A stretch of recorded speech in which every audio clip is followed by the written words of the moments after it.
I have many strange stories, as I spent a lot of time out in the wilderness, often alone, but this one thing happened just a few months ago, and it was absolutely crazy.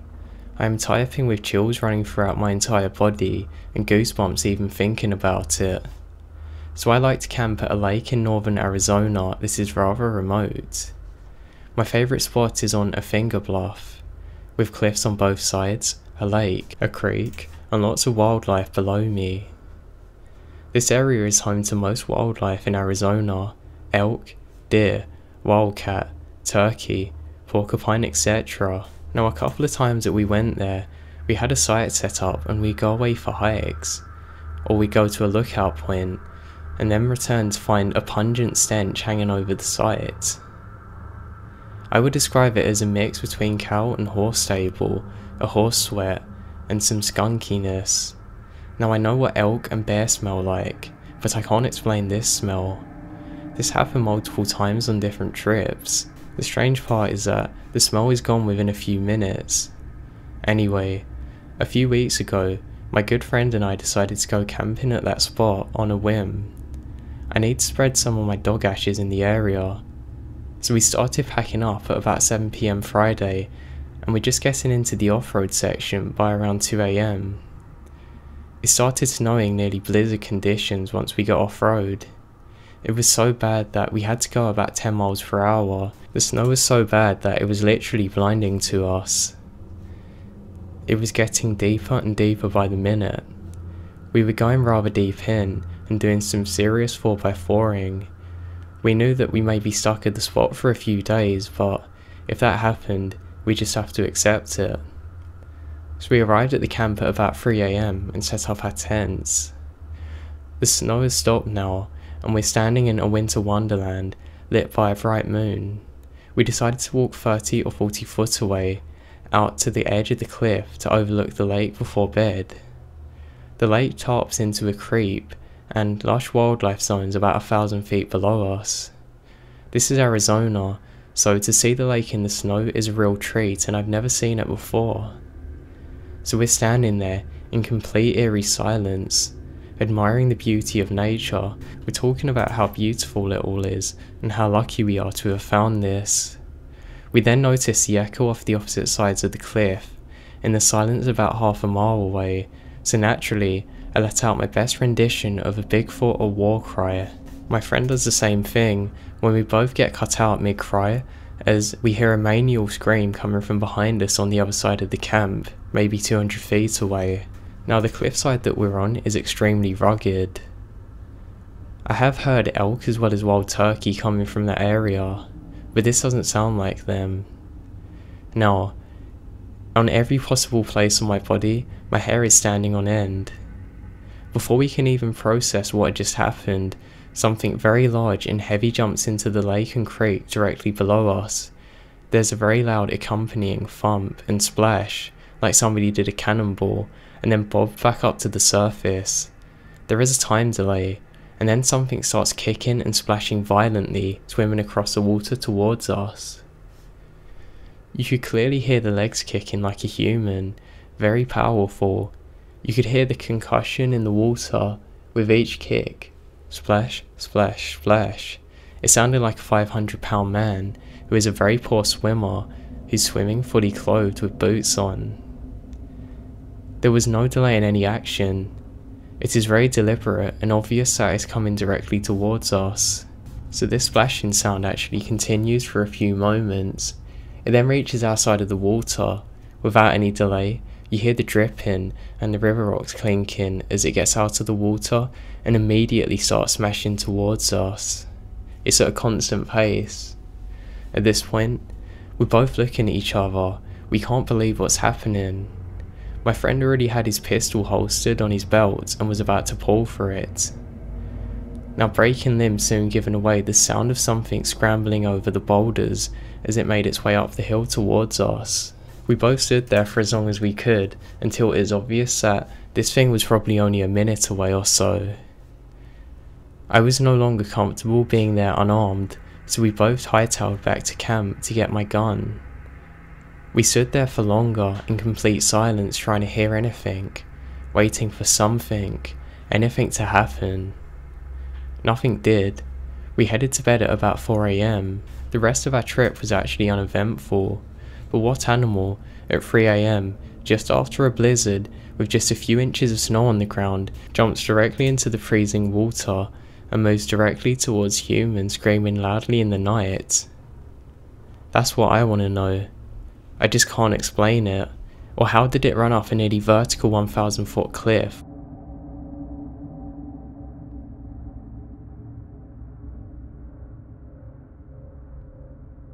Not a professional or anything, but while my brothers and I were camping at this primitive campsite in West Texas, it was about 12:30 at night. We start hearing this very faint opera music in the forest around us. We're heating up some food on our fire. This is something that the ranger specifically told us not to do, so obviously we got out of there. We had to hike about 6 miles by moonlight to get back to our truck, but the sound was following us. We heard it all the way to about a mile from the parking lot.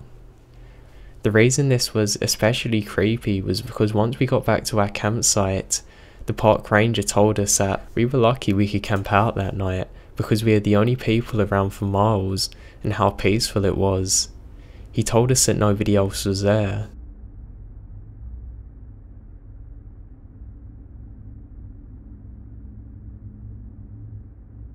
I was winter camping in northern Wisconsin with a few buddies when, at around 11 PM, a guy appears in the firelight out of nowhere, with no flashlight or headlamp or anything.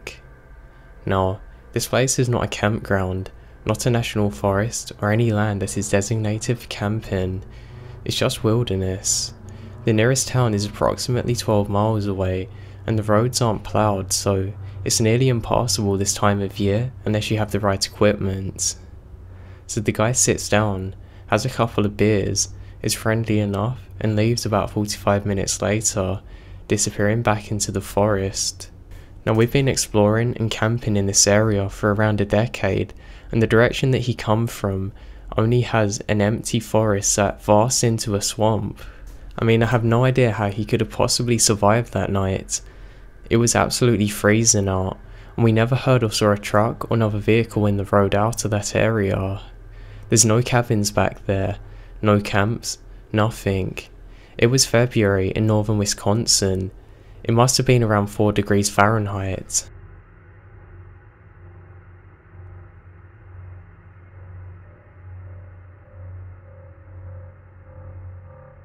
As a child, my dad and I would occasionally go hunting together.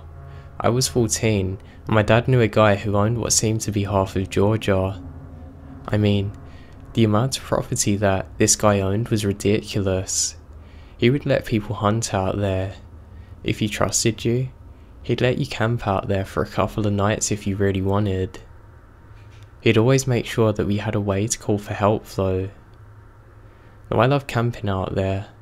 I loved it a lot more than I did just going hunting for a few hours, then coming home. I like the woodsman feel of living out in the woods. So we woke up early one morning and hiked into the woods. It was still dark when we get to our stand. We didn't see or hear anything, not even birds. I remembered my dad commenting on it, and looking back, it should have been a sign. Now we're frustrated, we pack up and look for a spot to camp at, seeing where we could go later in the evening. My dad suggested that we go deeper in. That'd give us a better chance of seeing something, so that's what we did. We ended up hiking for a few hours, found a clearing and set up a small camp. Got settled and passed the time, freaking ourselves out by talking about Bigfoot and other woodland creatures. We hike a ways from camp, set up our blind and wait again. Nothing. When we make it back to our tent, it's been pulled up and is now lying flat. Not in a neat way, it's just kind of laying there. We thought it was just a strong wind or something, maybe it collapsed. We didn't think too much of it. Since we didn't see or even hear anything all day, we decided to leave the following day and try again later that week. We settle in for the night, build a really small fire and just relax. Again, Not even the birds are making a sound. I could remember thinking to myself how odd it was to be this deep into the woods and only to hear 1 or 2 birds the entire trip. Oh well, maybe we're making too much noise and scared everything off. We then go back to sleep and settle in. It's pitch black now, middle of the night. I wake up for some reason, just trying to go back to sleep. I'm in that half awake, half sleep phase when I hear laughter. I kind of jolted awake, but don't hear it anymore. I figured I was just dreaming. I lay back down, and a few minutes later, I hear it again. It continues and gets pretty loud. I wake up again, but this time, my dad's up too. He whispers and asks me, "Did you hear that?" This is when my heart dropped. He heard the laughing too. It wasn't a dream. We then heard it again, but it was faint, and now that I'm actually awake and paying attention to it, it kind of sounded like several people laughing in unison. It wasn't a crackling or hysterical laughter, but kind of normal laughter. It didn't last, but for maybe 5 or 6 seconds, it was there. Now, I've never felt that much fear before in my entire life. We didn't hear it anymore. Needless to say, we didn't get any sleep. We then packed up as soon as the sun come up and got the hell out of there. My dad was convinced that some people were playing a prank on us. That's why he didn't say anything. He said while we're there in the stand and blind, they were scaring all kinds of wildlife off with their unmasked scents and being on the ground and stuff. He says this, but we never went back there for over 5 months. When we did finally go back, he mentioned it to the guy who owned the property. He wouldn't let my dad hunt there anymore. He didn't say why either. My dad thinks that he made the guy think that my dad was crazy or something. Now, after the incident happened and we left during the daybreak, we saw only the park owner's car there. It was clearly only him there, and not only that, we went to where the laughing come from, and there was dead leaves and sticks everywhere.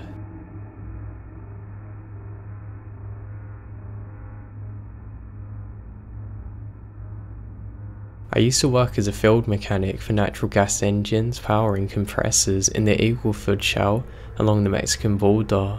Now, working that job, you have to go down remote ranch roads all the time, and it's not uncommon to see illegal immigrants just crossing the road right there in front of you. So one day, we go down to a unit that had a high concentration of H2S gas. It had sprung a leak. For those of you who don't know what this gas is, it's very poisonous to humans, so we have to wear special masks and other equipment so we're not hurt while working. Well, when we pull up to the location, we see some immigrants sitting on the shade side of the engine. We started yelling at them to get away, it's dangerous, but soon we realised that they're both dead.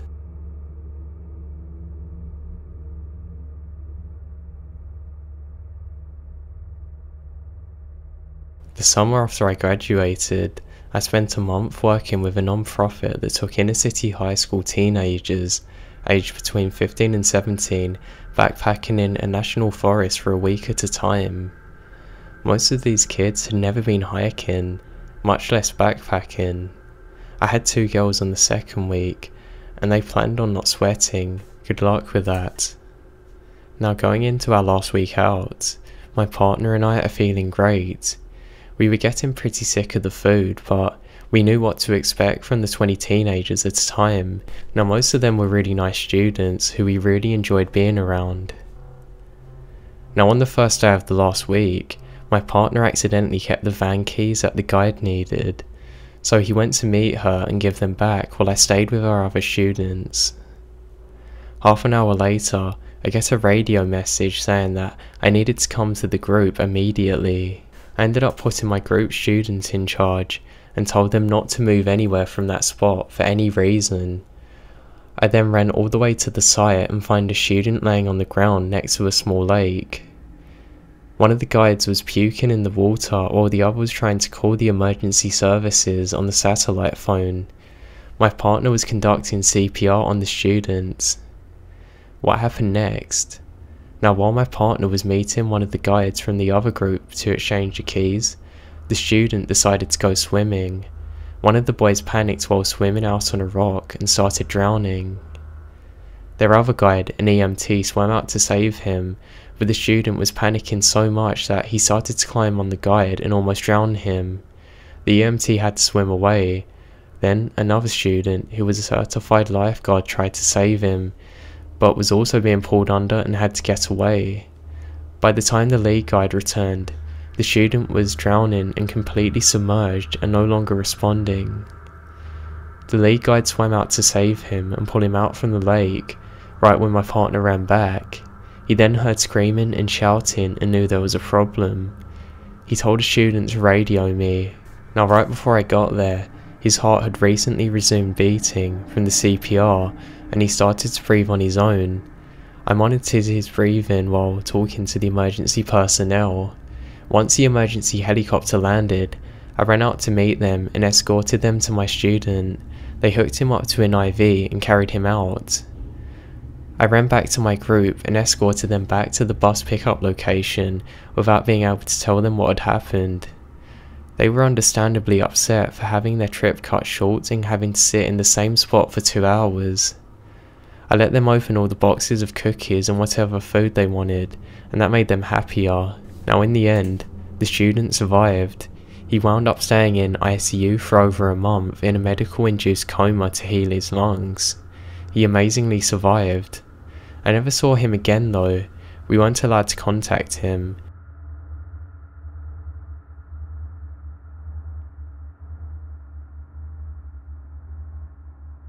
"4 years ago, my brother, cousin, 2 friends and I are in BC, Canada hiking.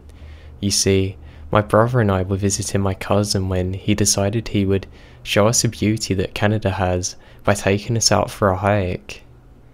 His 2 friends just come along because they're experienced hunters. They decided to take us hiking off track because they knew the country pretty good. I had doubts about this but felt reassured by the years of experience hunting and living in the area.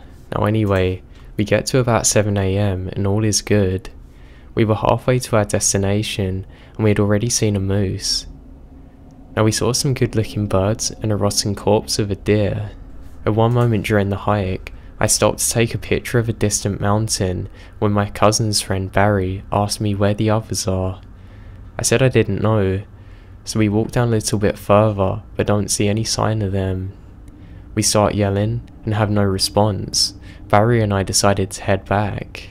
It's about 6 PM at this point and we're completely lost. We have some water and some hot soup and we're not starving but we're not exactly comfortable either. We're walking past some rocks when we see a truck slowly traversing a narrow track. We start legging it. We're soon noticed by the driver of the truck. He introduces himself as Thomas and offers us to be driven out of town. He's pretty nice to us, offers us some rabbit that he's just caught. During the drive though, when Barry and Thomas are talking about what rifles they like, I look through the rear view and notice in black a tarp that's covering something. I lean in closer and spy it, peeking out of it. I see a finger, a human finger with nail polish on it, poking right out at me. I slowly turn around and I must have been as pale as a moon because Barry looks at me and asks if I'm okay. Thomas slows the truck to a halt and before looking back at me and saying in the most serious tone you've heard, "You look like you've seen a body. Maybe we should stop." I said no, I'm fine, and instead we keep going. It's not long before he drops us off just outside of town and drives away.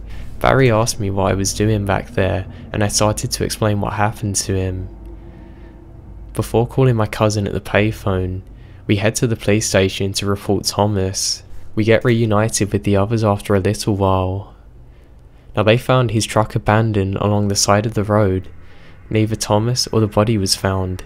They did find a fully loaded pistol under the driver's seat, meaning he could have murdered both of us. It still scares me thinking of that to this day. Creeps me out even more knowing that he never even got found.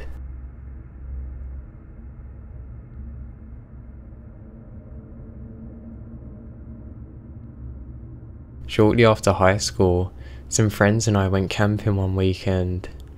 We drove to a national park which had a campground, but we decided to camp outside the ground so we didn't have to worry about too much noise and other disturbances. We set up everything in a nice clearing next to a bushy slope. We get a fire going and the moon comes out. We crack open some beers. So far so good. It's around 10 PM. We suddenly hear the sound of people walking downhill through the bush towards our camp. This put all of us on guard, but we're not too concerned. It's a popular park and we figured that they must just be other campers making the most of this long weekend. So we all keep our eyes trained towards the sound, and soon enough, people arrive at the bottom of the slope. But they don't cross the tree line into the clearing, they just stop in a huddle, and it's hard to make out details.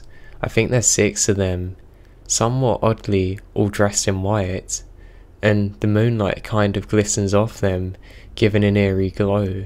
I can sense that my friends are feeling nervous as I am. My friend John tries to ease the tension.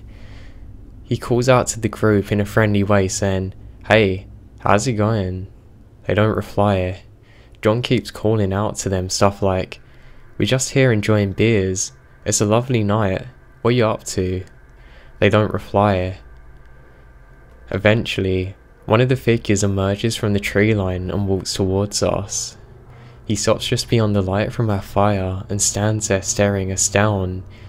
John yells at him for a few seconds, but then gets nervous. The man cuts him off mid-sentence. "How long you been here?" "Nah, really, how long?" He says in a really low and slow voice, and it's hard to make out an accent, but he certainly doesn't sound friendly. We were originally going to camp out for 2 nights, but I have a bad feeling now for obvious reasons, and I blurt out, "Oh, we're not hanging around, we're leaving first thing in the morning." My friends murmur agreement, and the guy says nothing, but starts staring us down. I'm now able to notice his clothes in more detail. As mentioned, they're all white, and the top was kind of loose, like plain baseball jersey, only made from thin cottonish material. This is odd. It's night and pretty cold. I can actually see the man's breath. He should be freezing, but whatever. He just keeps staring at me, and I can hear the other people from his group shuffling in their spot behind the tree line. The man finally speaks again. "You leaving tomorrow?" It's not a question. We all agree, panicky now. Yeah, we're all leaving tomorrow." Apparently satisfied, the man turns away and walks back to his group. He then makes his way back up the slope. They all do. My friends and I say very little until we can't hear this group anymore. Even if they're totally out of earshot, we speak in nervous whispers. What was all that about? Man, they're weird. We gotta try and chill, get some music going, get more beers. But we're all shaken up now, and what's more, we feel like we're being watched. We think the group must have parked up the slope somewhere, scouting us up. So much for a fun night of drinking. We're too wound up and end up crawling into our tents. That's where we spend the night, bunkered down, trying to hide from whatever was outside. We get up early and immediately leave. The whole time we're trekking back, we feel like we're being tailed. The sensation of being watched never leaves us. Once we're loaded into the car and on the road, we finally relax. Man, that was freaky last night. We kind of get over it, kind of excited in a weird way, coming up with different theories. Meth heads, occult, Satanist. We really have no idea, we're just happy to be out on the road. We then stop at the nearest park. It's really in the middle of nowhere, just a petrol station, a dingy looking pub, a closed down bank and other retail decay. We pull into the petrol station for snacks, and the guy man in the counter looks like a bit of a hard nut. But we chat for a bit and he's friendly enough. We tell him about running into some weird people last night in the park. He's very interested. He makes us explain in detail what happened. After he's heard our story, I expect him to say, "Oh yeah, they're just weird religious people." He doesn't laugh. He gets really quiet and his eyes narrow. "You kids were real lucky last night," he says. And that right there is the scariest part of the story, because he's a no mess around type of guy. I can tell he's being deadly serious. We pay for our snacks and drive back to the city. We never returned again.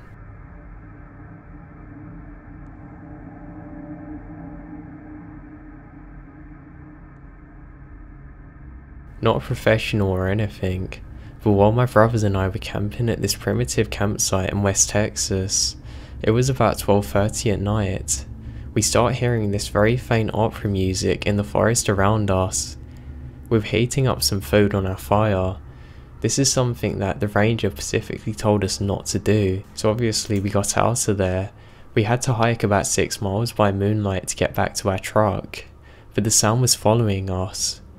We heard it all the way to about a mile from the parking lot. The reason this was especially creepy was because once we got back to our campsite, the park ranger told us that we were lucky we could camp out that night because we were the only people around for miles and how peaceful it was. He told us that nobody else was there.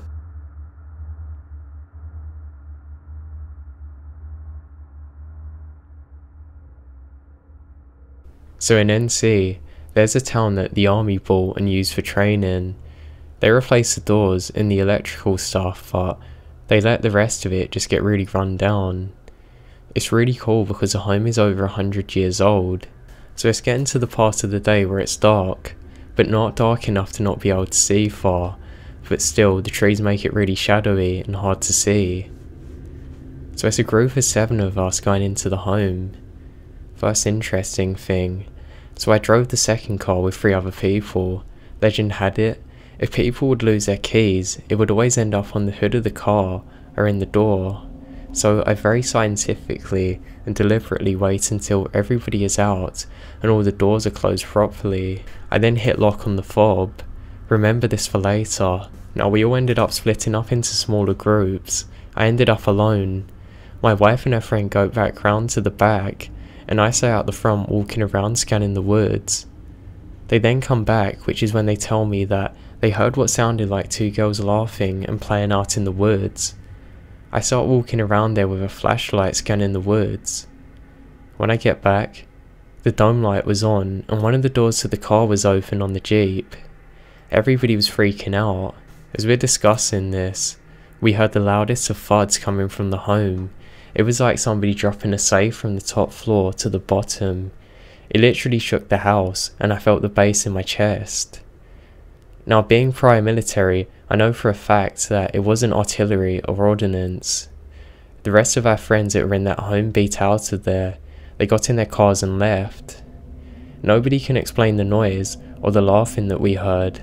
Now at the time, all of them were in the upstairs part. They looked in the bedroom, then went to explore the next room, and the sound come from behind them, in that bedroom. They still have no idea what it is to this day.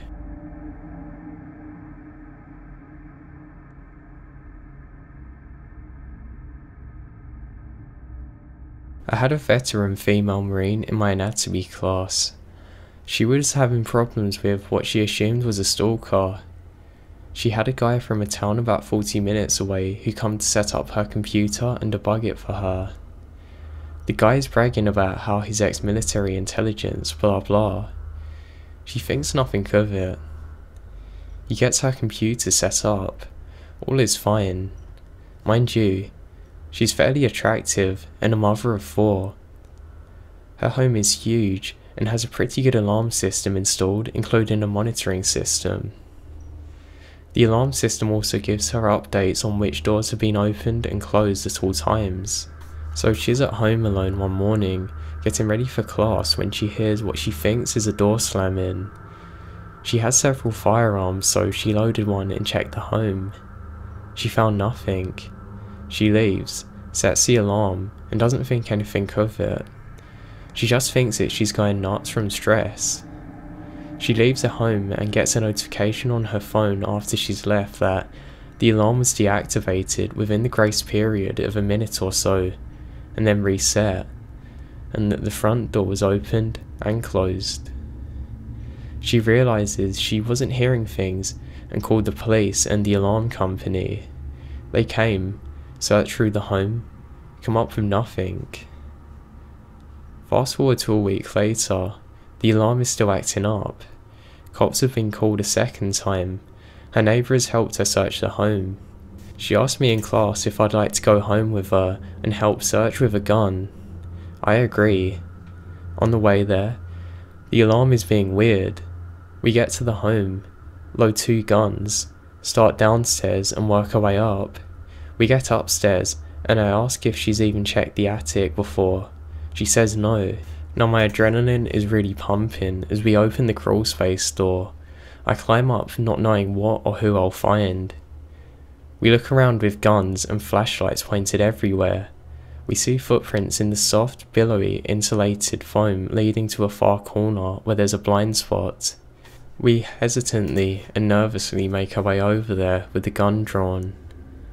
As we check there, nobody's found. We then climb down from the attic and shut the door. She then recognises the sound as the same one she heard from the first morning when she is home alone. We got downstairs to chill out and wait for her kids to return. I then notice a doggy door on her back door. I ask her if she locks it and she says yes. I inspect it to find that the lock can easily be opened by sliding a key across a latch. It's now obvious to both of us that somebody has been entering and exiting through the doggy door. We left immediately to buy a new door and come back to install it. After leaving, she got an update that the doors from the garage into the house and out of the back door had been triggered repeatedly. So they'd been hiding in the garage for a while now. After she installed the new door, the problem stopped, but we never found out exactly who it was or what they wanted.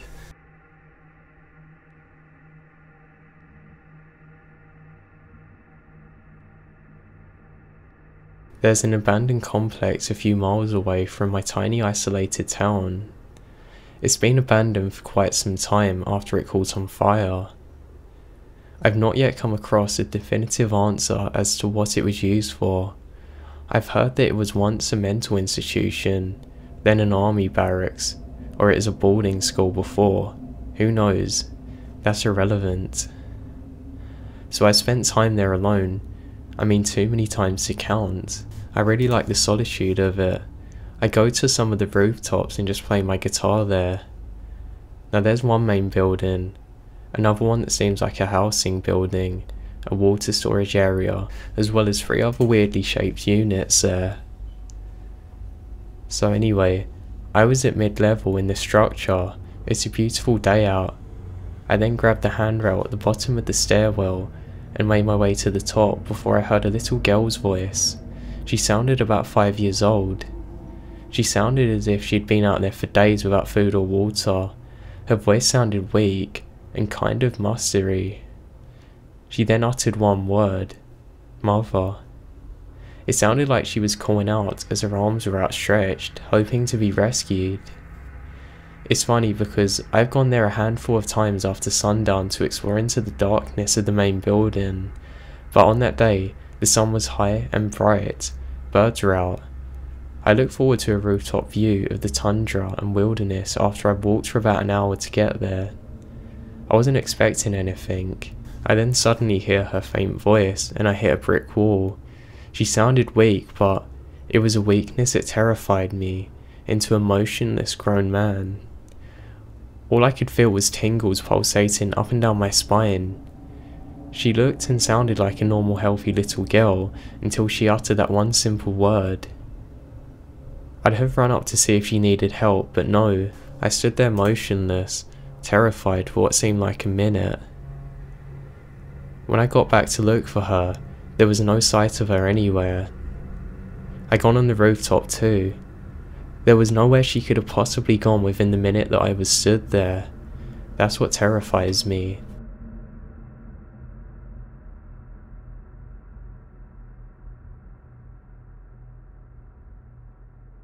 I was fishing alone along a stretch of river after work one day, when the same car drives by me really slowly a dozen times. It does so in both directions. I get a bit creeped out or so when I heard it coming again.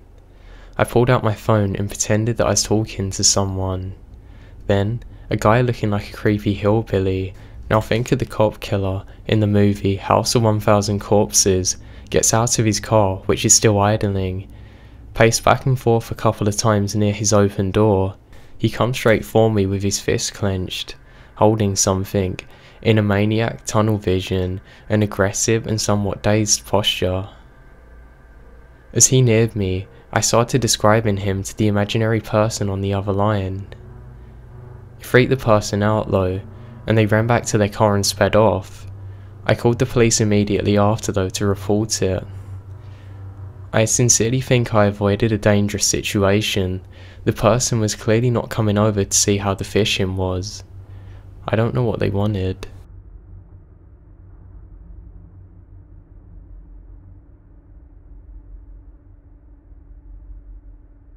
I was a utility locator. I used to work on a team with my dad. Now, to find a gas service from the main gas to the house, you had to connect the equipment at the gas meter. Many older homes have the meter in the basement. Sometimes, I would be the one that would connect the equipment while my dad found the gas service.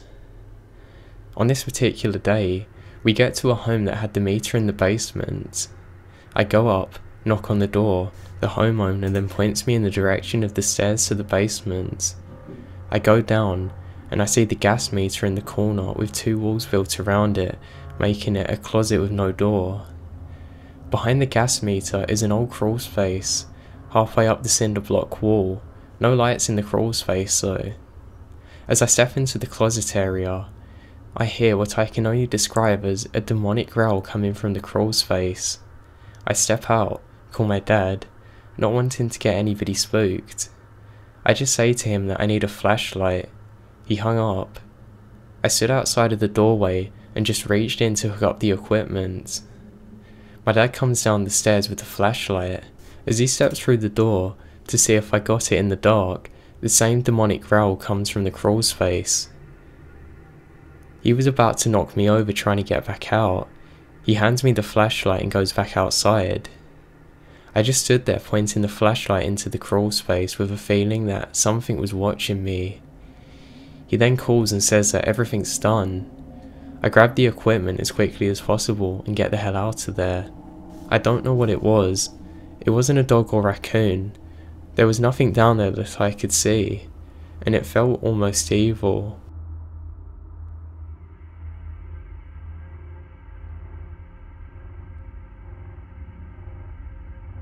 I live in a small house next to my father's home. It's in the middle of the woods in Norway. Even though I'm 18 years old, it can be scary for me being completely alone sometimes, especially after dark. Now this incident happened some time ago, about a year or so. It was well over midnight and I was about to go to sleep, eyelids closed. I've been lying in bed for a while now. Unfortunately, no sleep was to come, because I suddenly heard an ominous screaming sound that was truly harrowing and shook me through to the bone. It was extremely loud. It sounded like it's directly over my home. It was indescribably scary. The scream was something straight out of a horror movie.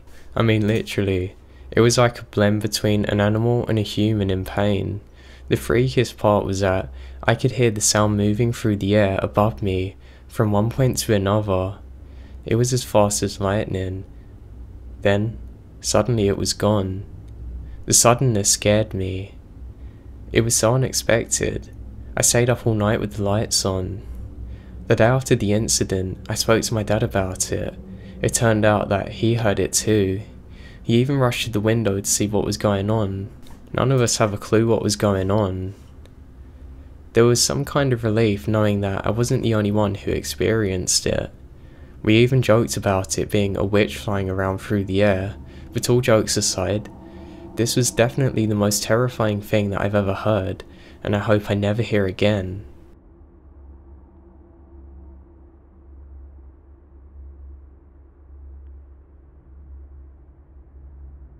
When I was 10, my parents and I lived across the street from my grandmother.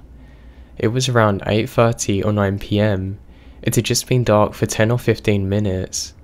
I told my mum that I was running across the street to my grandmother's home. Instead of going across the street, I walked over to a convenience store about 6 blocks away. On my way back, while devouring a Three Musketeers bar, I was at an intersection, and a block away, somebody that wasn't a cop was going through the interstate and slammed on his brakes and squealed into reverse and whips his car around and squealed it towards me. Now at this point, it's pitch black out and nobody else is around, and I take off running. I cut between a house and hopped a fence and started down an alley. I see his headlights getting brighter and slow down as he turns into the alley. I then quickly dipped down and hid between 2 trash cans while this creepy guy is going past at about 2 miles an hour. He passes and pulls out of the alley, and I hear his tyres squeal as I'm shaking and paralysed with fear. After about 20 or 30 seconds of being paralysed, I get my shit together and stand up and make it about 20 feet away, and I can see his headlights coming into the alley again. This time, I was behind somebody's detached garage. While looking around the corner of the garage, I see the guy, and although I can't make out his face, I can see his head swivel around, breaking his neck looking for me. He then backed out of the alley still looking for me. I then hopped through every person's backyard for at least 3 blocks until I made it home. That part that sucks is, as an adult, I know how dangerous the situation is, but I was so young and scared that I didn't even bother telling my parents because I didn't want to get busted in case they thought I was lying. I feel really bad now. Somebody should have got notified. The authorities should have been looking for that guy. He may still be out there. He may have done worse things.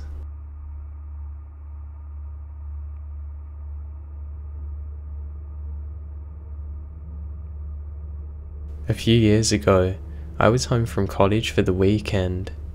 Now the house that I grew up in is over 100 years old, and I've had some experiences there before, all paranormal related, but this is one night that I'm never going to forget. It was around 11 PM. I got back home from visiting my then girlfriend. I get in the home and open the door that leads to the upstairs, which is where all the bedrooms are. I close the door quietly so that I don't wake up anybody and head up to my room. I close the door to my room, sit down at my piano and start playing with headphones in. All of a sudden, I get this incredible fear wave over me. I feel like somebody's watching me. I'm terrified, uncomfortable, shaky. I start looking over my shoulder every few seconds, and then I finally decided just to stop playing piano and go to bed. So I turn the lights off, get into my bed, and after a few minutes, slam. I hear this loud sound coming from downstairs. I turn my lights on, and then hear somebody walking down the hallway, upstairs, and then going downstairs. I could hear the steps. Now, I figured my dad went to check out the noise, so I poked my head out of the door, when my mum comes walking up the stairs, and the exchange was similar to this. Me: "Did you hear what the noise was?" "Mum: wasn't that you?" Me: "No, what do you mean?" Mum: "The noise was the door slamming shut. Didn't you just get home?" Me: "No, I've been home for about an hour." Then there was silence. Of all other harmless haunting events in my home, this was the first time that I ever felt truly terrified. I honestly never forget the feeling of that irrational fear. I can't use words to describe it, but just the presence I felt at the same time was too much to bear that night. It truly haunted me, that experience.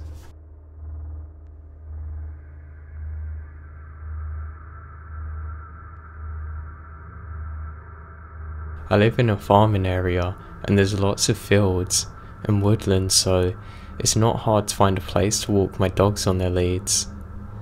About 2 years ago, one evening, I completely forgot to walk them.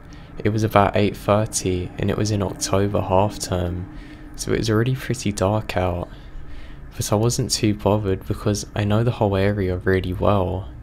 I took my large female boxer dog, who was a puppy at the time but still quite tall, and my Chihuahua ex-Jack Russell out. I'm a 5'5" girl with quite a bit of muscle on me, as I do lots of physical sports including martial arts, so I can quite easily protect myself if it comes to a fight or something. I always thought myself as kinda tough, but I didn't always feel safe in situations. So I began walking out my estate and up a hill with my earphones on, playing some heavy metal music to get me in the zone for a quick walk. I eventually made it to the top of the hill, which led to another housing estate bordering the fields. I noticed there was no traffic at all, no movement at this point, and it's almost 9, but there's no one to be seen.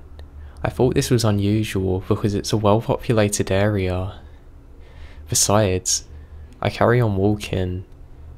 This little crossbreed is biting at the lead with excitement, and I have my boxer trying to attack the shadows. Once we reach the fields, it's almost pitch black out where there's no lampposts. The only light was from the houses that face the field.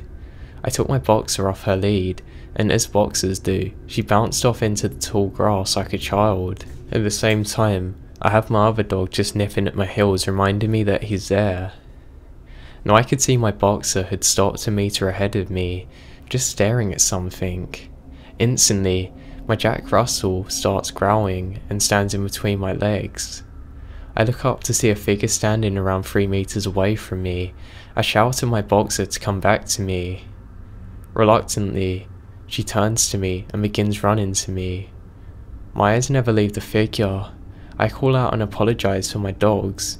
I think I said something like, "Oh sorry, she's just a pup. She thinks everyone wants to play." And there was nothing, just silence from the figure. I could see that they had really long hair, and it appeared to be a raincoat on. The shoulders were wide. I still think it is a woman though. Once again, I called out to her, "You okay? She jump at you?" Again, nothing. At this point, I could feel her eyes on me and my dog. Now my littlest dog began barking and squealing, and my boxer began barking this horrifying bark that I've never even heard her produce before. It sounded like she was trying to threaten the figure.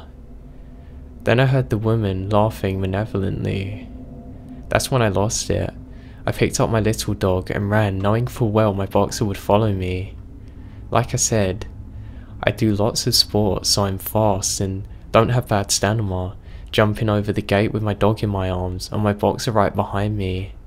I then glance over my shoulder and see the woman clear as day in full pursuit. I couldn't give you exact details. I can tell you that she looked like something straight out of a horror movie. She was grotesque in every sense of the word. At this point, my boxer was running just a little ahead of me.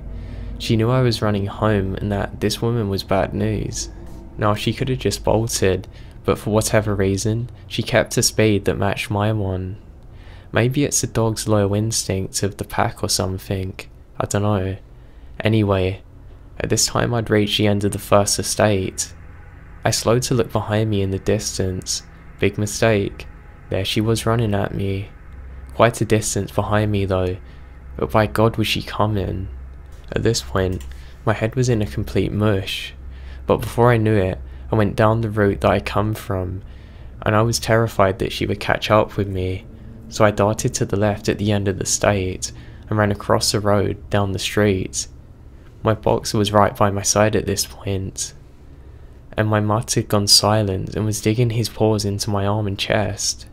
I ran like I've never run before. At the end of the street I turned right, which brought me onto a street at the opening of my estate. I didn't look behind me until I reached my driveway. I put my mutt down and he ran with my boxer to the front door. I looked behind me. She wasn't there, but I heard her laughing.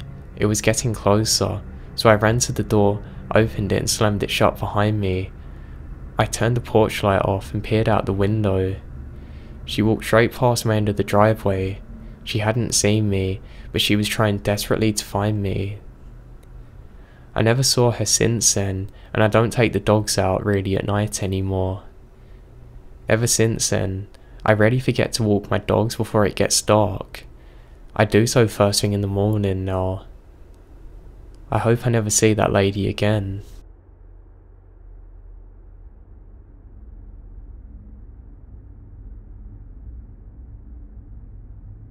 When I was about 13, my parents and I moved into an old home. It was at least 90 years old. It was large and in pretty good condition for a house I sold. I was an only child. I got the second biggest room on the second floor. That room was massive. Sometimes, my parents left me at home alone for a few hours, whether they were going shopping or eating for the night. Anyway, I was always asked to stay home alone. I didn't mind staying at home. I like to think of myself as a responsible and trustworthy person, especially back then. It made me feel special. One night, at around 6 PM or so, my parents had gone to run some errands.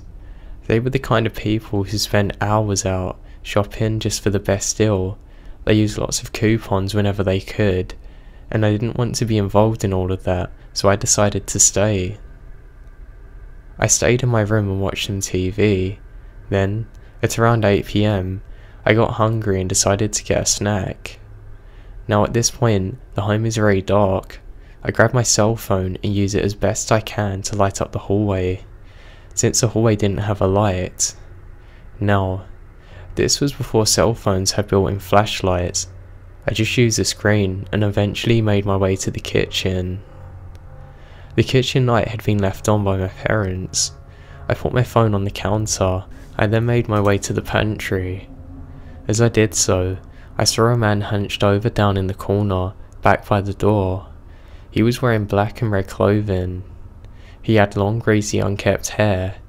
I couldn't see his face. His head was facing the wall. He was holding a large knife.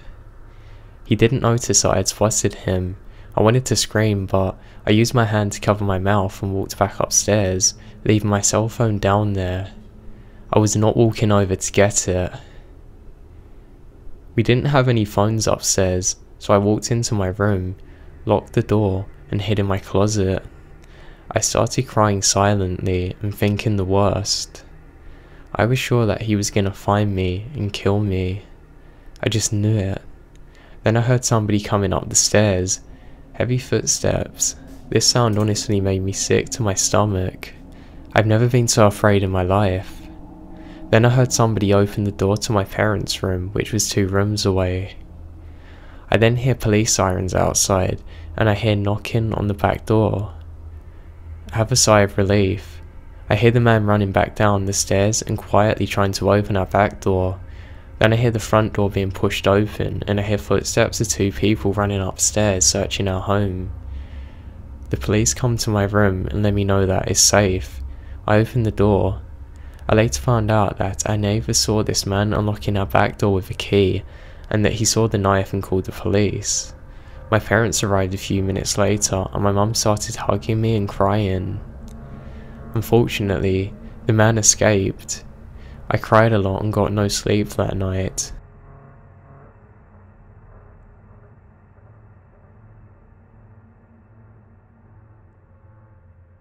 This happened a few years ago when I was still living in my childhood home down in Florida. I had just inherited my family home, so my cousin decided to move in with my husband and I while she attended a college nearby. My cousin and I were both working at the Lego store at the time, but I only worked mornings and my husband and cousin worked nights. There were many nights that I was home alone. A couple of weeks before this happened, I'd been taking stuff out to my car when I realised a strange brown van with no windows appeared across the street. As I was putting stuff in my trunk, the man in the van started making weird noises at me. I tried to see if I could get a look at his face, but his black Giants baseball cap was pulled down really far. Thinking he was just a creepy guy, I flipped him off and went back into the house. About 2 hours later, I went outside to go somewhere, and he was still parked across the street. Not thinking much of it, I hopped in my car and headed to my friend's home. As I was driving, I looked in my rearview mirror and saw the same van following me. I turned on a whole bunch of streets and he followed me down all of them. I turned onto the road that my father-in-law lived on and parked, thinking if the guy tried anything, I could just run there and be safe. When I pulled over in front of my FIL's house, The van slowed down. I looked back towards him, and he put his fingers into a gun sign and said bang really loud, laughed and drove off. Now I've always been a little wary of staying home alone. My house has always given me creeps because of how poorly lit it was. When I was alone at night, I usually just stayed in the kitchen because of how bright it was. I was watching a TV show on my computer when all of a sudden, I hear a banging on the front door and the handle jiggling. This actually startled me for a moment until I looked at the time. It was around 10 PM and I knew my cousin was going to be coming home from work at about that time. I got up and opened the door, but nobody was on my porch. I shout my cousin's name and still don't get a reply. I call my cousin's cell phone and immediately she was like, "Oh hey, I'm on my way home from work right now." Before I could say anything else, there was 3 extremely loud bangs on the door. That was what connected to the kitchen and garage, and the knob was shaken violently. I slammed the front door closed, locked and chained it and ran to my room. My aunt called me while my cousin called the police and I hid under a blanket. When she came and got me, I was led outside to talk to the cops. I was trying to explain what had happened, but the officers along the side of my house were distracting me. I walked over to where they were, but one of the police held me back. They opened the gate and saw that the door to my garage was wide open. All of the officers in the area pulled out their guns and went into the garage. No one was there. Afterwards, the police told me that it was probably just some kids messing around. But if I ever get scared at home again, just call them, they'll send somebody out. So about a week later, I was watching something in my living room with my cousin and my husband.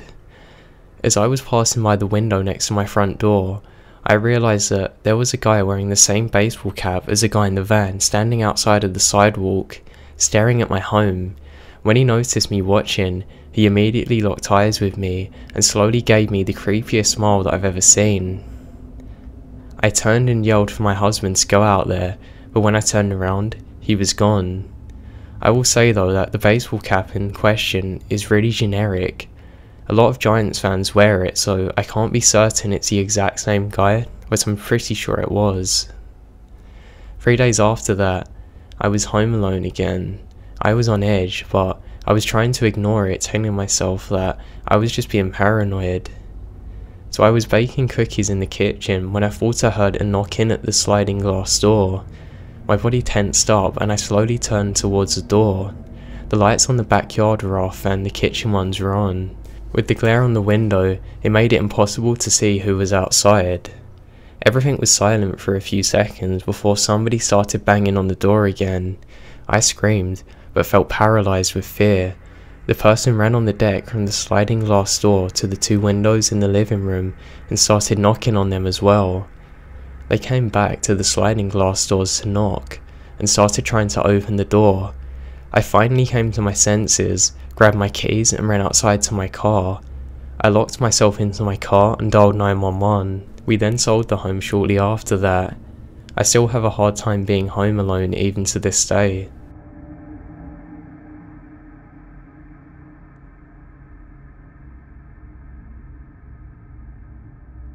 I've lived most of my life way out in the countryside of Ontario.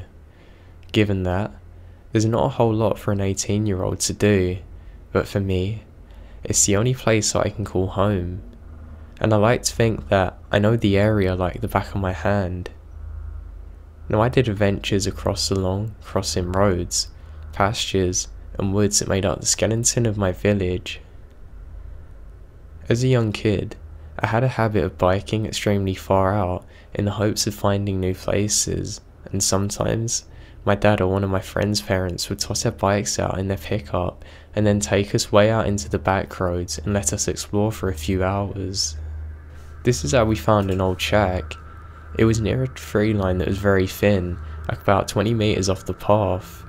Honestly, I never thought anything of it, except for the fact that it was creepy. It had no windows inside. I never went anywhere near it, but one of my friends at the time said that her older sister had tried to get in and the door was always locked. We all had better things to be curious about at the time than that anyway, so I quickly moved on, and it became nothing more than a mundane landmark of the area. Honestly, I had completely forgotten about it a few years after. Except for last Tuesday. I was coming home from one of my very late classes at university, and I usually take the back roads, as they're very straightforward and scarcely ever have any traffic. While driving along the long gravel path that would wind along the country and eventually take me to the next turn I needed to turn onto, I noticed a faint glinting coming from within the trees up ahead. It's about 100 meters from my car. Is it a flashlight? I wasn't sure. As my car come closer, I realised what I was really seeing. The light inside of the shack was on.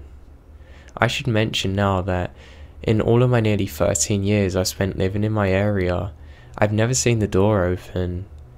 I have never seen a light on the inside of that shack. I mean never, not even once. I must have driven past that shack probably almost 100 times in my life, but I'd never seen any sign of a person's presence being there. This, coupled with the fact that it was 10 o'clock at night and pitch black out, filled me with what I can only describe as a sense of dread. It would be hard for some people to deal with this, but I'm not one that gets easily spooked.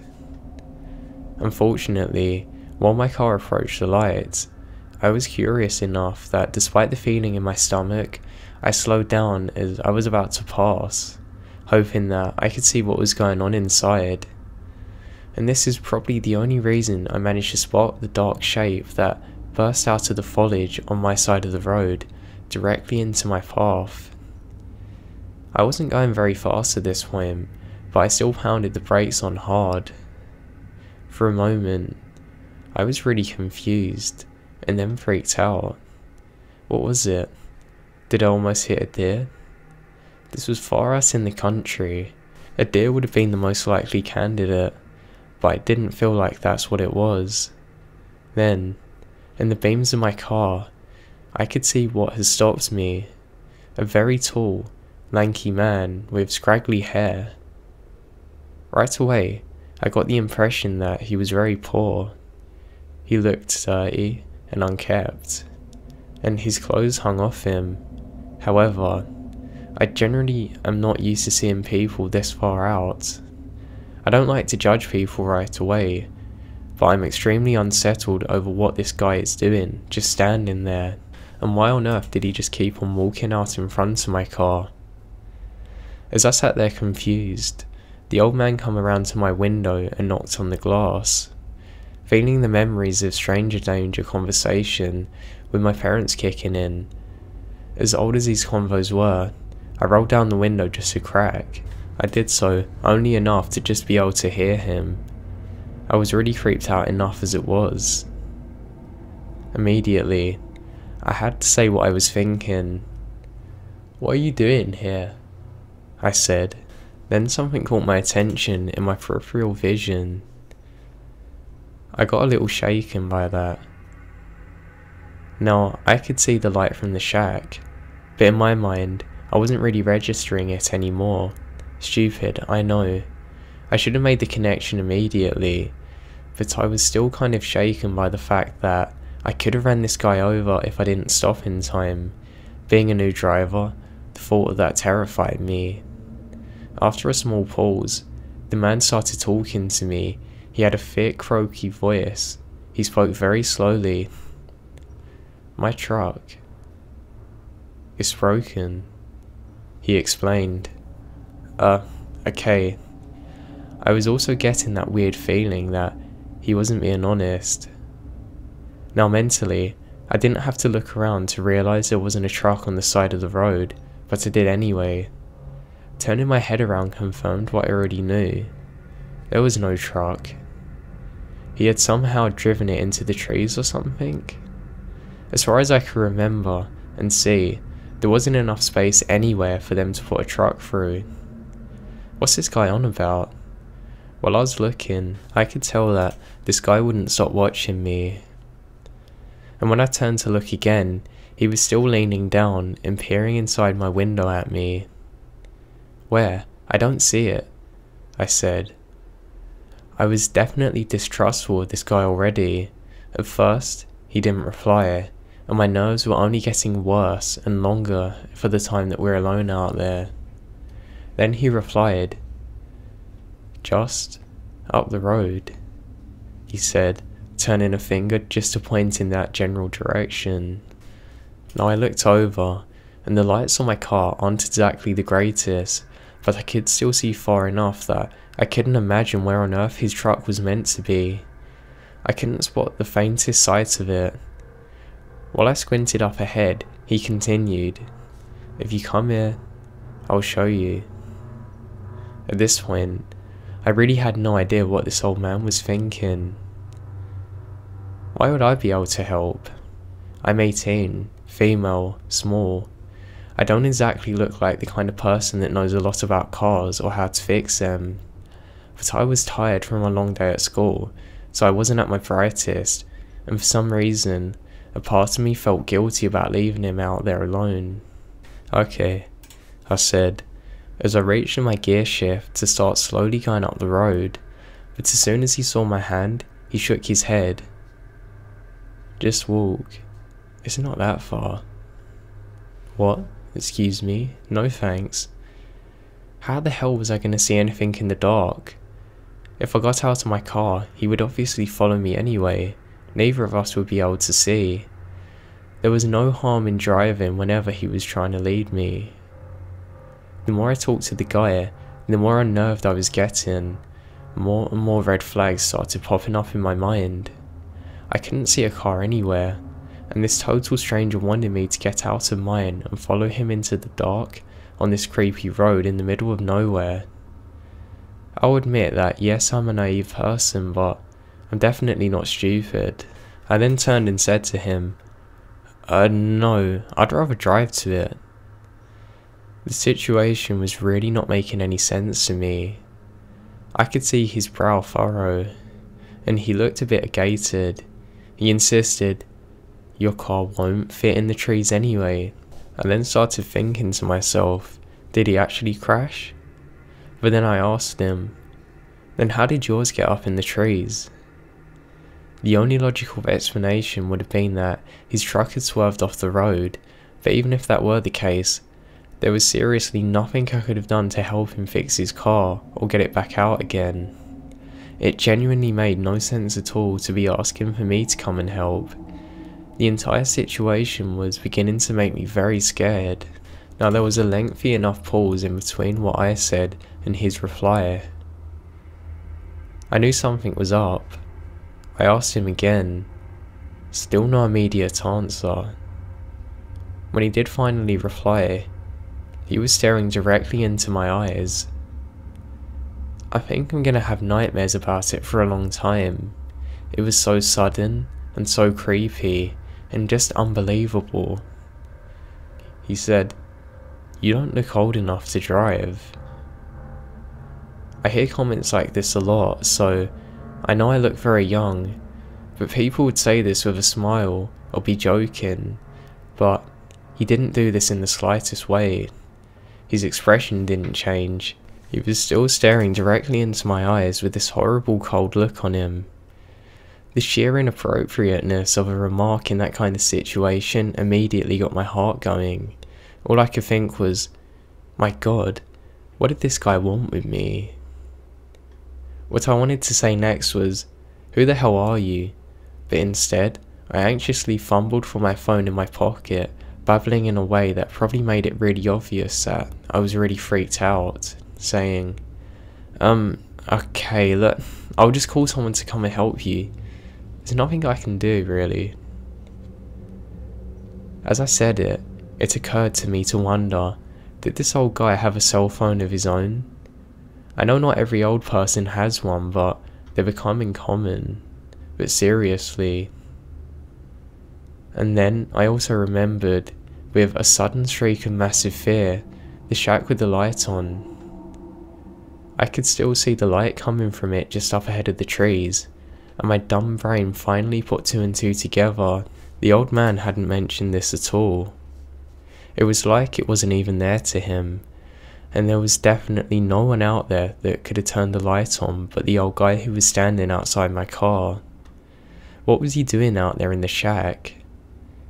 It would have been locked away for all those years by someone I never knew. There was definitely no truck around me. He obviously wanted me to get out for a complete different reason. I think maybe the old man must have seen on my face that I was scared out of my life and about to book it out of there. Instead of any words, his face contoured to that of rage. Without any warning, he swung his fist, pounding it against my window with enough strength to make it shudder. His eyes were wide, and he looked furious and completely insane. At this point, even though I was panicking more than I ever had in my life before, I was sure he was about to smash the window again if he tried. I screamed, threw my phone onto the floor, changed gears, and slammed my foot down to the gas pedal hard. I hurled down the road, and when I glanced into my rearview mirror, I saw his dark shape. He was standing at the end of the road, staring at me. Then he walked off directly into the light of the shack. I didn't slow down at all until I was nearly home. I was absolutely sure that there was no way that he could have followed me. When I got home that night, I spent a long time crying about what had happened with my mum. I think she didn't even believe all of what I told her. She called up everyone she knew to ask if they knew this guy, or if they knew who owned the shack. In a town like ours, everyone knows each other, but nobody had a clue who he was. Some of our family friends even swore that they were sure that it's been abandoned for at least 5 years now. Since most people don't usually take that road, nobody could be certain, but they all said that they've never seen the light on there before or the door open. I've now been taking a complete different route home. I really don't ever want to go back down that road again. I hope I never meet that creepy guy in the shack again.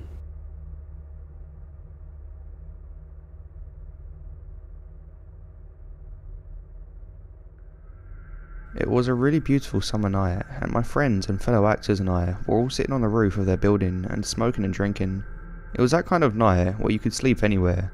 There wasn't a cloud in the sky, and the temperature was perfect. All you had to wear was a t-shirt and your jeans.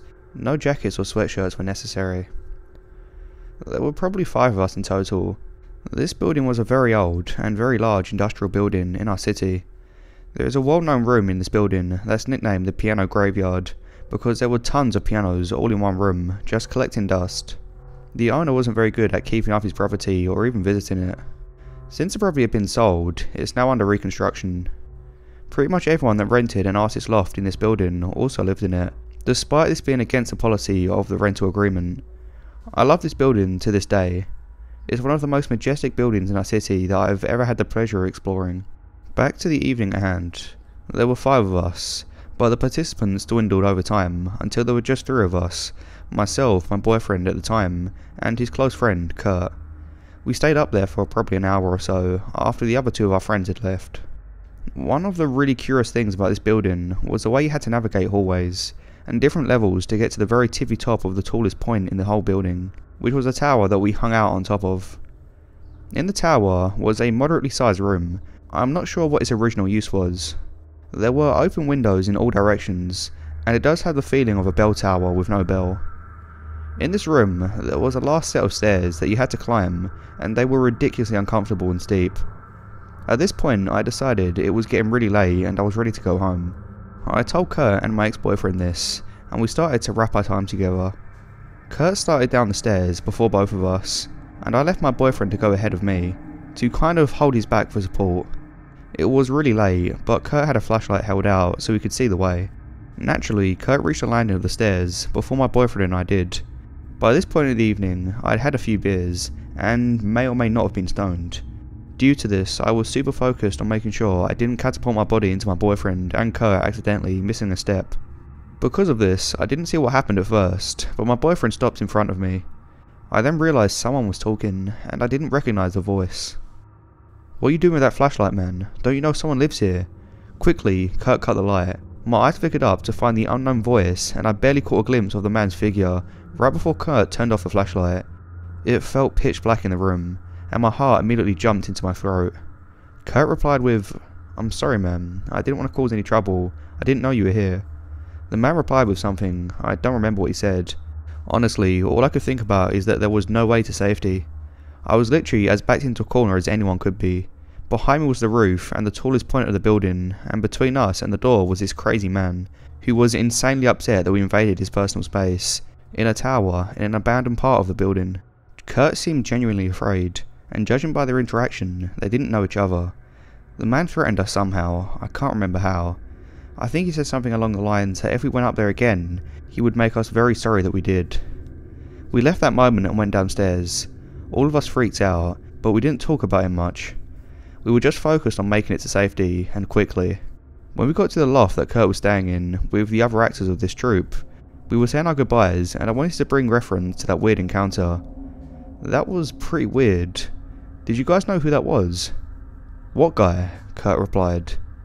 This caught me off guard, but I thought he might have genuinely been asking, so I answered, "The guy we ran into in the tower, the one you were talking to. Does he always live there?" He seemed super pissed and aggressive. I shit you not, Kurt looked at me like I was crazy and said, "I wasn't talking to anyone in the tower, Hannah. What are you talking about?" I decided to drop it right then and there. My ex and I left for the evening. My ex confirmed my experience, and that it was weird that Kurt would lie about it. I still don't understand why he would lie about that. I have a few theories, but none of them make any sense. He maintained for the rest of the friendship that there was no guy he talked to that night, and we must have been hearing things. So eerie and so strange.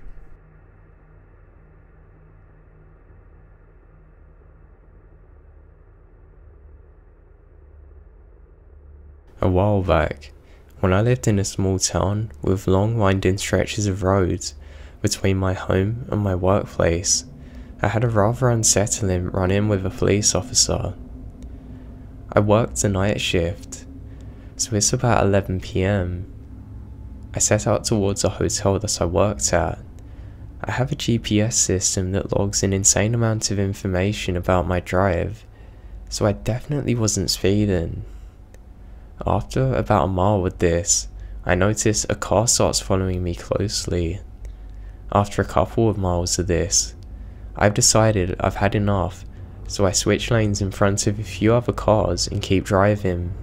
Predictably, this person does the same and follows me. Now finally, after being tailgated for about 13 miles, I get to a lone stretch of road and the speed limit increases to 55.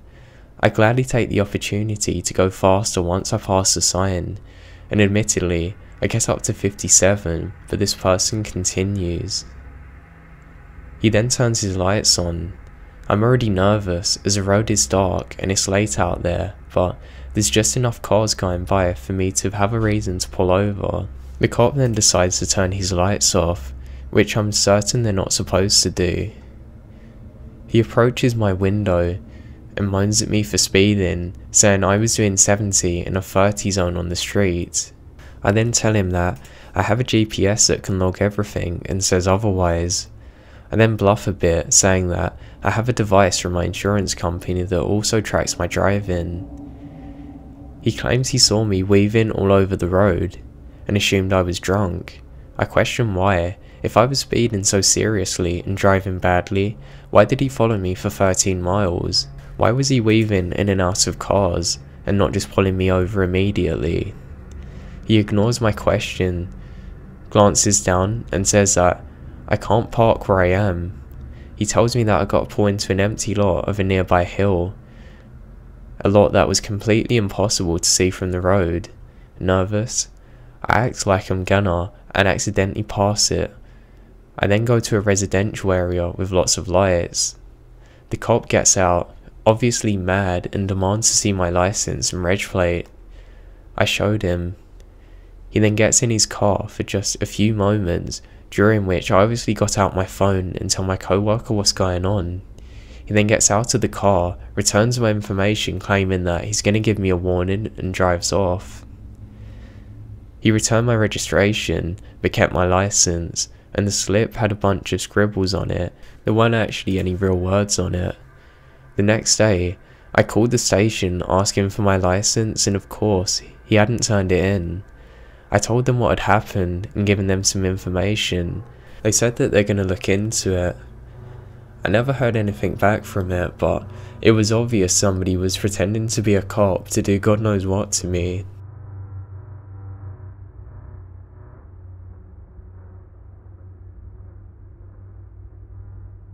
So this just happened about 2 hours ago. I'm pretty shaken up, but as soon as I got out, the first thing that crossed my mind was to post my encounter here. So here I am. To give a little background, I'm a film student in college right now, and me and my buddies are always trying to find new locations to film our movies at. I make horror films, so all the places I'm looking for and exploring are abandoned. Tonight, me and my group of friends, about 10 of us, decided to check out this abandoned hospital down the street from our school. They had been there and said it was a great spot for filming, and I should check it out. Tonight was that night. So when we get there, I had my Nikon DSLR out and a handheld LED light attached to the top of the camera to scout the place out when we get inside. I didn't film any of the encounter because I usually only film the inside of these places, but I had my camera and light out to shine the way through. I was leading my way down to this narrow path that led to these walls that we had to climb to get on the roof of the place, where we would access one of the rooms to get inside the building. Because I was carrying my camera and bag, I was trying to look for another way up. So I walk a little further down this narrow path, and I start noticing a lot of clothes and random shoes and cardboard boxes lying around the area. There was even an empty sleeping bag. That's when I knew we probably weren't alone, and we were likely going to run into someone if we made the wrong move. And boy did we ever. One of my friends was walking behind me down this path, and notices a door to my right. It's closed, and my guess is that it was locked and not worth trying. But he already has his hand on the handle and starts tugging. I look over and it barely cracks open, but something is holding it from the inside. I shine my LED on the inside, and I see a shirt tied to the inside door handle to another part of the room, acting as a lock. But my friend, being the way he is, tugs again and rips the shirt right off, and the door swings open. Inside, there is someone sleeping on a table or a couch, alongside a group of terrifying looking people sitting by a light inside that room, and they all stop and stare at us. In the short glimpse that I got, my friend yells, "Oh damn, get the hell out of there," and slams the door and just bolts past me. I was standing there a little shaken, almost feeling like I should apologise, but I just follow him instead. My other 8 friends are already on the roof at this point. I ask what's going on, and we just run for our lives out of the area. I hear the door in the path swing open, but I couldn't look back. From there, me and my friend run back to a higher part of the area, away from any entrance leading to the hospital. There is a small gap that you could jump across to get to one of the roofs of the building that my other friends were on. About 4 of them follow us and jump across, ready to get out of there, but the others stay on the roof and watch us, stuck like statues. I look at them, confused at what they're staring at, and I begin to hear this metal dragging across the concrete. I turn around and there's a crazy looking man, maybe mid-20s, dragging a baseball bat with nails along the end, walking towards us as he drags the bat along the concrete, acting like Negan from The Walking Dead. My heart sinks. At this point I turn off my light and all that's shining is the moon. I keep my hand on my pocket knife, desperately trying to think of anything to do if he starts swinging, but I knew there was no way I could come out alive if I tried anything. Plus I've got to take care of my camera.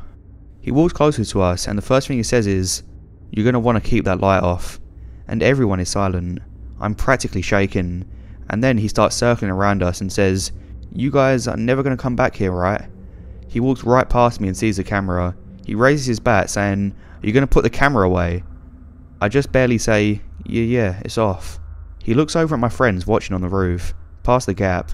He then points to them and says, "Jump," and they stand silent. The guy says again, "Jump across it right now. Just run and jump, you'll make it."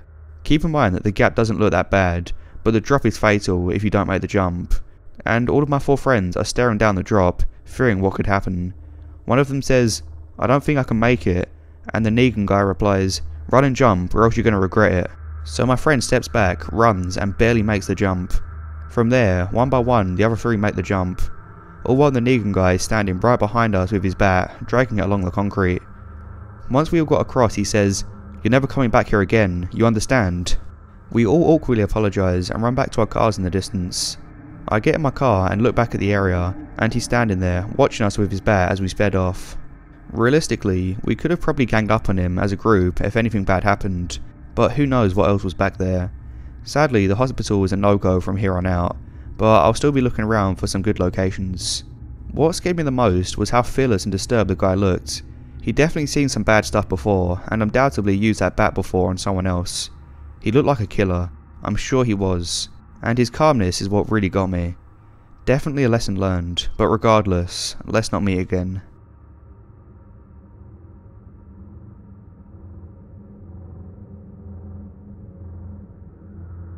One of my favourite activities is exploring old, abandoned buildings. I've seen quite a few strange things during these trips, but one experience still creeps me out to this day. A few years ago, I found a long-forgotten water refinery through the help of an online exploration community in Google Earth.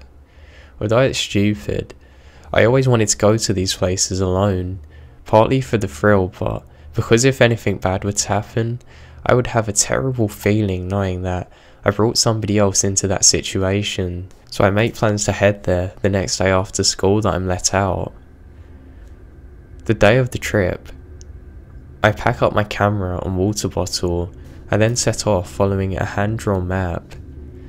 And now after an hour or two of biking, I finally arrive at the place. Luckily, we had an old bike path that ended just past it. It was completely overtaken by vegetation and trees, though around the buildings, not to mention the actual buildings were just disintegrating, with paint peeling off from every wall and ceiling. I took my time, scouting out each and every building, looking around me for anything interesting. I found hundreds of broken windows, weird broken spears, and some kind of giant oven. After an hour or two of successful exploring, I decided to head off happily with an SD card full of photos. After I pulled up my bike back through the hole in the fence, I entered and started biking away. I remembered that there was one last shot I wanted to get. I'm pretty insistent on getting the shots I want, and I don't know if I would ever come back. So I decided just to go for it, ride back and take the photo. As I was going back, I saw a lone man dressed in old clothing, walking down the bike trail away from the dead end. I thought it was kind of a strange path to see somebody walking on, and something in me said, "Don't let him go in there." I biked past him, and given him a slight head nod. I figured that I'd bike all the way to the end of the trail, turn around. By the time I got back, he'd be long gone, having continued in the opposite direction. I slowly took my time to get to the end and turn round. As I head back to the hole in the fence, I see him. He's staring at me, walking towards the dead end which he came from. He had a happy look on his face, but it was a kind of happiness that made me feel sick. The best way that I could describe it is like he had been told a very dirty joke and was trying to contain it. I knew I had to do something. I was literally trapped now. I decided to play it cool once more, but be ready to drop everything and run at a hairpin drop. As soon as I got closer to him, I can see his facial expression, and it doesn't look like somebody I want to be in the same vicinity as. I'm silently cursing myself, going back for this one picture. As I slowly get closer, finally, when I'm about 20 feet away from him, he calls out and says, "I sure would like a ride. It's so hot out. Mind if I jump on?" As soon as I heard this, I realised that my brain is no longer falsely interpreting the situation. I pick up speed and rush past him, putting as much space between us as I can. I quickly glance behind me. I can see he's turned around and is following me. At this point, I bolt, sprinting down the bike path back onto the road. As I'm on my way back, I stop at a nearby gas station on the way home to get some water. I see a cop when I told him that I just rode down this bike path and what I'd seen. He then looked at me, sort of bewildered as to why somebody would ride out there, and he told me that he didn't recommend that anybody gone there, especially alone, as there's some really shady people that hang out there.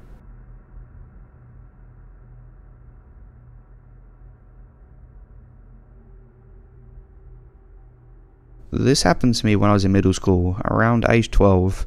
My parents were really involved in helping the local area homeless, and every Thursday night at church, they would get together with a bunch of people and make bag lunches to hand out around town.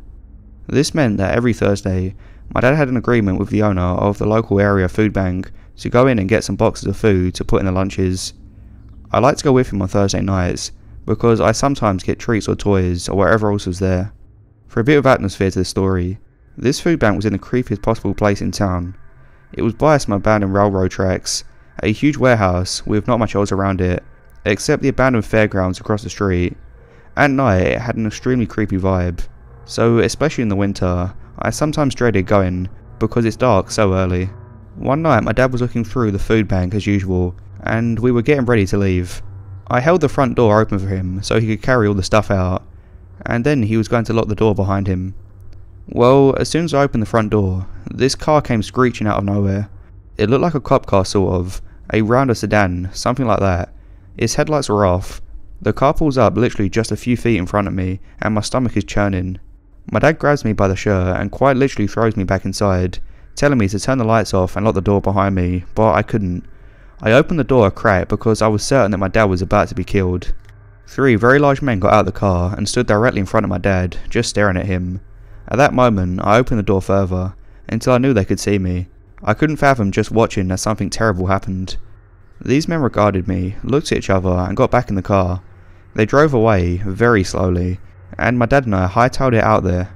I completely believe that if I hadn't been there that night, my dad would have been robbed, hurt or killed, possibly all 3.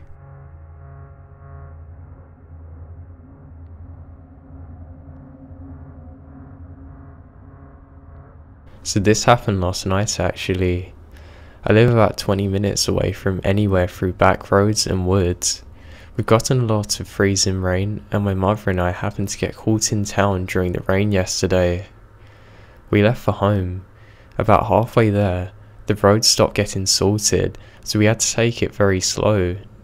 30-ish miles per hour at the most to keep from sliding. About that time, we crossed and over to the untreated roadways. A truck turns out of a driveway behind us with those bright blue lights on. I made a comment about how horrible they are when they hit the mirrors, and we laugh about it and continue. I noticed that this car was tailgating us. I assumed it's doing this because we're going incredibly slowly and didn't say anything. We then pull up to the second and last stop sign on this road, roll through it and go straight.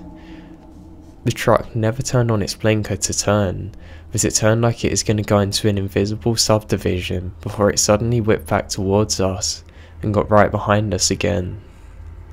Now we're both freaking out. It's dark outside, icy, we're 2 minutes away from the home, with this Silverado following us.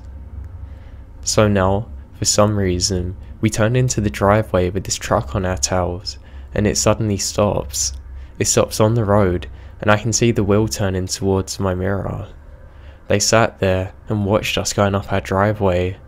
They then decided to leave. Looking back on it, we always have lights on and the TV playing, so they would have thought somebody was at home. We had our truck and our 2 minivans in the driveway, so it looked like it was full of people. I think our electric bill was huge that night, but I hate to think what would have happened had they have thought the house was vacant like it actually was.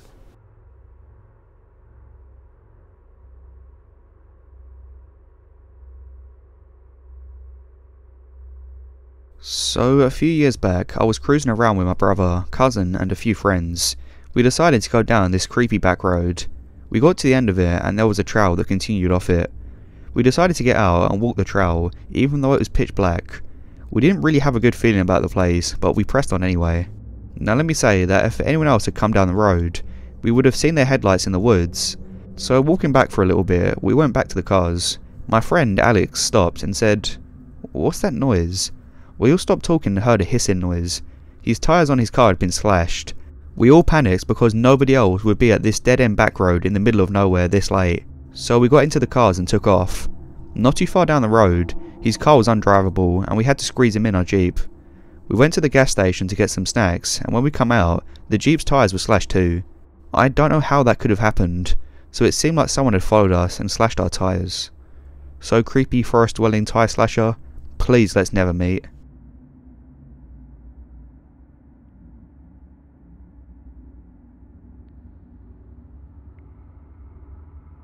Now this happened about 2 years ago. Now the town that we live in is relatively safe if you compare it to the surrounding cities, but in reality, my town is shady. I was 15 at the time and my sister was only 11. One day at around 5 or 6ish, my mother gave me some money to go down to the gas station to get some milk. The gas station is only 3 blocks from our home, and being in high school, I was a part of the football team, so I was quite confident that I could handle my own while going to the gas station. I was wrong. My sister had her heart set on walking down there with me, even though a girl who got attacked a few roads down from us earlier. My mum let her come with me anyway, though I was still paranoid that something was going to happen to her. Because even though she was 11, she was quite tough for her age, and she was still my baby sister, and I didn't want anything to happen to her. I was, and still am, especially after what happened, very protective of her. So I made her promise she wouldn't walk too far ahead of me and would stay glued to my side the whole time. Anyway, we're about halfway there taking these back roads. I heard what sounded like a car at the time. It sounded like it was coming towards us. I grabbed my sister's arm and pulled her into the grass just to be sure that it didn't hit us, because the road we're on has a very small width. That's when I felt a sharp pain hit me fast. It was in the back of the head and I collapsed and fell to the ground. What the hell was that? My vision was still blurry and tears were probably from the pain. By then, I was also hearing my sister screaming. I look up and finally realise what was going on. It was a guy on a motorcycle, holding a large stick, like one that you find from the woods. I immediately knew that he hit me over the head, then hit my sister too. I'm ashamed to say that I was frozen with fear as I watched him pull out something. I think it was wire. He tied it to my sister's wrist. She was crying and thrashing about. I could hear him muttering about killing me if she didn't cooperate. That's when I finally jolted into action. But God, I couldn't believe what was happening. This guy was trying to take my sister away from me. I then lunged towards him and grabbed the stick out of his palm. I think I only did so because of the adrenaline and because he was mostly focused on trying to tie up my sister. He yelled out, and that's the last thing he said because I started battering his face in until it snapped in half. He was trying to collect himself, lying on the ground, grabbing his face in pain. I yelled, "Quick, run, run," but I didn't, because I always hated how in horror movies they'd strike the killer down and then run instead of finishing him off, so you can't get away then. That's what popped into my mind, so I go back over to him and kick him really hard in the body. I make him pass out completely. That's when I got out my pocket knife from my back pocket. Instead of going to cut him, I cut my sister free. Now, we take off running. I really think that if it wasn't for my intense adrenaline and the fact that I'm overprotective of my poor little sister, I probably would have gotten killed and she would have gotten kidnapped and God knows what else. Luckily, we made it home safely and my mum called the cops. That guy sadly ran away before he could ever get caught by them.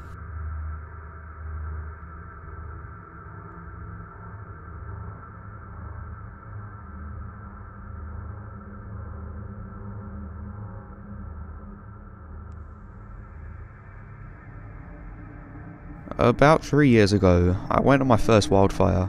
I had just recently become a certified firefighter and finally got sent out on a 2-week deployment. Without being too specific, let's just say the fire was deep in north central Idaho.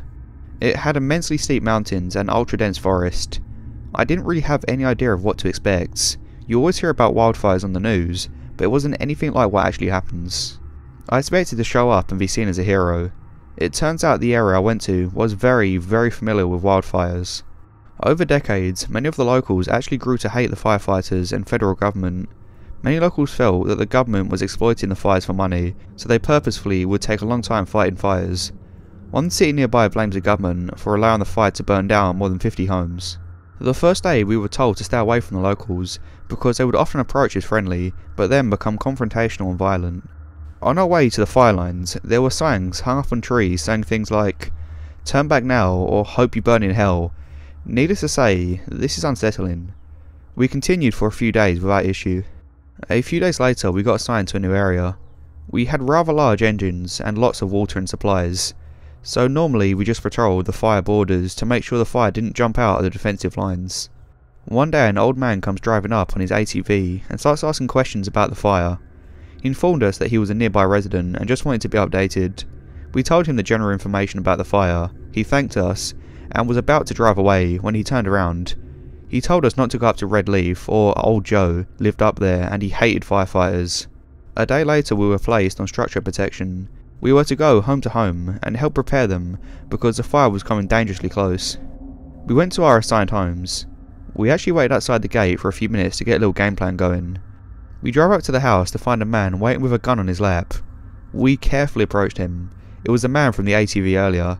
Apparently some people dressed as firefighters came to his house earlier demanding an evacuation. He left his home, but the people were fake firefighters and had robbed him while he was gone. Luckily we had a massive truck to help prove our legitimacy, so he kindly put away his gun. We helped him prep his house. As we did, he told us these stories about old Joe who lived on the very top of the lane. He said Joe was a big time conspiracy theorist who had probably hundreds of guns and was famous for his hate of the government. I know it sounds straight out of a movie, some anti-government guy living in the mountains with tons of guns, but it was all true. Old Joe was secretive, even among his neighbours. No one really knew exactly who he was. He said neighbours only really spoke to him in passing on the narrow dirt roads. They just knew he was shooting guns all day and always preaching about his hate for the government. A few days later we were fighting on the front lines. Each area has a commander who's in charge. Before we went out for the day, our commander briefed us. He actually mentioned old Joe and said that nobody was to go near his property. He also told us about our evacuation point for if the fire was out of control. It happened to be a nearby rock quarry. I was digging some fireline when a loud tone went over the radio and all units in the area were asked to evacuate to the quarry. After arriving, we were told someone spotted a new fire forming below everyone on the main fire line, including me. This is especially dangerous because fire moves uphill very quickly. It was also so smoky that we could barely see 30 feet in front of us. A fire could easily surround you without you knowing. We waited for an hour or so before the commander asked for a volunteer engine to go scout the new fire start. An engine crew that we befriended volunteered and shortly after departed. We then waited for what felt like 2 or 3 hours. Finally the volunteer engine crew came back. They briefed the commander and then came back towards my crew. Ricky, a crew member I befriended, hopped out of the truck with a sickly look on his face. He was pale and almost seemed frail as he stepped out. I asked him what was up. He said that they found a new fire. It was just outside a large clearing. They got out to investigate and found a freshly cut trail with footprints in the mud. They looked around further and could easily see that it had been started with a long line of gasoline. Someone had been there recently. A large line of gas was poured so it would surround the fire crews above, again including myself, and catch them off guard. They quickly hopped back in their engine and hauled us back to the quarry. It wasn't ever to be proven, but everyone was sure that it was old Joe in a failed attempt to burn us 20 plus firefighters alive. Thankfully a very keen firefighter had noticed a small orange glow behind him through the heavy smoke. Had he not spotted it in time, the narrow and steep roads needed to escape would likely be cut off. The gasoline lines were very carefully placed to cut off our escape. I was scared for a long time afterwards.